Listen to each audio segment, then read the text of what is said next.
The following video is a review of a video game client, meaning the part you download to play a game, on a server that someone has to set up in order for the game to work at all, which means that it doesn't have a single player mode yet. Wasteland Rust Legacy was popular from 2020 to 2022. It's a pretty typical rehack or pre-hack of the 2014 version of it, and as usual, the menu for starting and playing a game is ignored because you hit F1 and tell it net.connect to whatever. I have mine pre-configured to load up on Rustouge. It's called the Battle server or whatever server. It's the one that's called Legacy isn't legacy enough for me. You get the idea. So anyway, this is again, it was popular in 2020, 2022, and it uses a 2019 October 6th through other timing upload or re-upload that's 420 megabytes, noise, and it's credited to several people.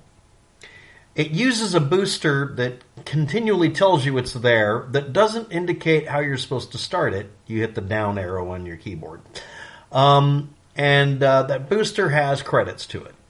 Wasteland Discord link below in the description. It also originally, or currently, depending on how you look at it, wanted to go net.connect spaced wasteland.packetshield.online.27015. The Discord is a string of random characters because it's always an invite because there's no such thing as a Discord page or server. Stop calling it that. And this DDoS protection was provided by the packetshield.online website, or is, depending. Now, if you're not aware of it when you get one of these and it doesn't query the menus anywhere, either through Steam, which honestly I don't think works at all anymore, but maybe it does, clue me in, or from one of the other services like the one provided by rustlegacy.eu or the GG Game website, that sort of thing. This one requires that you have the IP address. It's not really an IP address. A lot of them are domain names, but it's called IP, so we'll just call it that. And you use net.connect, and you can go into the user.config file in it and put that in as a straight instruction, and it will auto-load to the server you want, which is what I'd recommend with pretty much all of these that have lost access. But this one's a bit weird. It brings up a pop-up that includes, again, if you hit the down arrow, and it never gets rid of the stupid frames per second listing in the upper left-hand corner, it includes a set of old servers permanently embedded in the exe or something. So let's discuss it.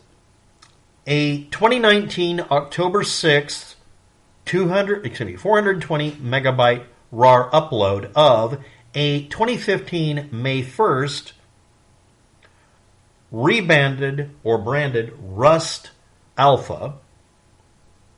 That's a 2014 July 11th very generic Rust Legacy version with the grass turned off, FPS added, meaning it does things to speed it up. And it refers to it internally, externally, and on many YouTube channels as Rust version 2.5. Again, what that means is because everybody out there just avoids using the proper way to put a time date stamp, it's the 25th of the month, some year, some month. Month, day, year, or day, month, year, or whatever. Dummy. The version of the file you have should be based on century, year, month, day, hour, minute, and second. That gives you precision, it's accurate, and you don't get version 25 falsehoods. Anyway, that was created by Bullzher, a YouTuber, a branded version that pops up when you load the little screen load up. It's at mediafire.com, a string of characters, and it's called internally, and on that page, again, this is a 2014 or 2019 upload of a 2015 hack of a 2014 file. You get the idea here. But anyway, it's referred to on that page as Rust underscore V25, which is the 25th of some month, underscore plus FPS underscore by underscore Bullzher.rar. It's a YouTuber that had at one time videos on this subject that may have been useful. They rebranded one, which isn't really that complicated. It would have had his or her preferred settings, etc. Also includes extra subdirectories like around 3 megabytes of 3D analysis files, which I don't want to run. I'm sure it gives us something. Maybe it optimizes something. It might create an optimization file just for the video game. I don't know. And I'll mention why in a minute. 13 megabytes of Visual C redistribution packages and patch files just to make sure it works correctly, because the primary problem is every time Unity game engine would update to the latest version, or the people at Facepunch would update it, it would require that you had some patch that either Microsoft Corporation accidentally forgot to include in the newer versions or other. Logs that are left in there from the last person operating it. This is where we get some details. It was used from 2014, August 24th, and it's a July version, when it still assumed it was being used with Easy Anti-Cheat being loaded, and then loading something that was legal, that was obfuscated as Dayzforlocos.exe. Someone took the Rust executable launcher, or just Rust launcher, which is another way of making these things work with extra patches, and just called it Dayzforlocos. Now, Dayzforlocos may have referenced an Arma 2 server and people making the equivalent for Rust Legacy, or maybe this was just a universal starter for Easy Anti-Cheat at the time that someone grabbed from it and they just removed it. I don't know. Up to its last use, we have records going all the way to from 2019 January 19th to 2019 October 5th by a player named WanTededi. That was their listing when they were playing the video game, and or Matheus off of their user directory in Windows. This is why you clear your log files or tell it not to record logs. So, Matheus, if you're watching, can you give us information on this? Just saying. And that was the person right before we found out it's Bullzher. Now, it could have been a playtester or just somebody you got it from. I don't know. I've seen this happen on a lot of the videos. I looked that up as best I could, and I can't find anybody who's personally identifiable. So I'm using this to remind people, clear your logs or disable them. Now let's move on. But the time and date stamps are significant. This thing was in roughly continuous use for 5 years and had patch after patch. File system. The files are mostly have the file date of 2014 July 11th. Okay. There are data managed DLL updates up to 2015 Christmas time. But 2019, we have a file that was updated June 16th, and it's Facepunch.Cursor.dll. If you're not aware of, if you want to put a hack that responds to keyboard keys, you can stick it in one of the DLLs and just make them auto-load it. Now that's okay, but again, we get to where on the screen I can't get rid of the frames per second counter and the little logo that says, hey, I made this, I'm a cool person, me and my friend did this. I mean, that's cool, but we need to remove that sometimes. All of this is then also credited to NitrouX1 and Raw, which when I saw that, I'm like, oh, okay, I know this one. It's Bullzher. As well as FreeKill, Motion, and later Bullzher. Dayzforlocos was an Arma 2 server at a specific code. It's on Battlemetrics, Facebook, Twitter, and also there's a Dayzforlocos YouTube channel. Now I have a couple of complaints to make here. I'm going to be whining and complaining, but that's the basis of it. Let's talk about what it's useful for. Originally, this thing was set up, and this is what I could find in it. When I looked up things from 2020 and 2022 when this was popular, most of the servers they list aren't working. It has an internal server list that's in the executable, so you can't edit it. That's bad form. Don't do that. Next, there's no README anywhere to tell me how to use this. I randomly hit a key and managed to get the menu up, and it includes some neat things like Minecraft mode, meaning it reduces the processor requirements heavily. You get a fantastic frame per second improvement by just saying, put everything into, draw the collision hole for a box, and paint it brown, and that's your building. It literally reduces it down to colored blocks and pulls the palette down to where it looks absolutely retro. It looks like Unturned in a way. And FreeKill and Motion, the two-person who created this FPS booster and stuff, if you can tell us how to turn this off so I can just get it off the screen, that'd be great. I'll have a thumbnail that depicts a kind of slop-together version I pushed together to all of it. But when you put it in the Minecraft mode, it really, I mean, the frame per second, it's butter smooth. It's actually a good improvement. Cool.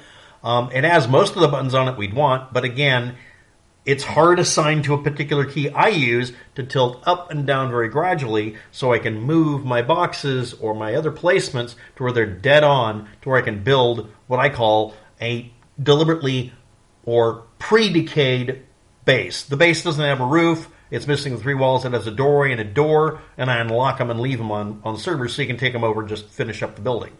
And you can get access to it. Just put in a code, unlock and lock the door, make sure it works, make sure you can get in and out of it before you put a wall in place, and then just put up, two more pillars, a ceiling, and 3 walls. Or more than that.